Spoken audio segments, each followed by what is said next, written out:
Hello everyone, কি অবস্থা সবার? আমরা আছি ইতালির একটি শহর সরেন্তো। এই শহরটি অনেক সুন্দর। সমুদ্র দেখতেই পাচ্ছেন, পানিগুলি একদম ব্লু এবং ক্রিস্টাল ক্লিয়ার। আর এখানে যে পাহাড়গুলি আছে সেগুলোও অন্যরকম সুন্দর। এই সরেন্তো শহরে বসবাস করে মাত্র 15,077 জন বাসিন্দা।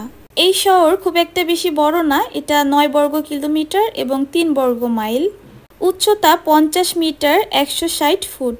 এই শহর লেবুর জন্য অনেক বেশি বিখ্যাত। এখানে যে লেবুগুলি চাষ করা হয় অনেক বেশি মজাদার, সুস্বাদু এবং খোসা সহই খাওয়া যায়।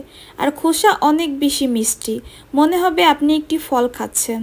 এই শহরের প্রতিটি মার্কেটে, প্রতিটি দোকানে যেদিকেই আপনার চোখ যাবে সেখানেই আপনি দেখতে পাবেন লেবুর তৈরি বিভিন্ন ধরনের, বিভিন্ন ডিজাইনের সুন্দর সুন্দর শোপিস, প্লেট, গ্লাস এবং বিভিন্ন ধরনের জিনিসপত্র, লেবুর প্রিন্টেড ড্রেস সহ অনেক কিছু।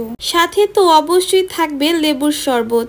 এই শহরের বিভিন্ন জায়গায় ছড়িয়ে রয়েছে অনেকগুলি ছোট ছোট লেবুর শরবত বা জুসের স্টল।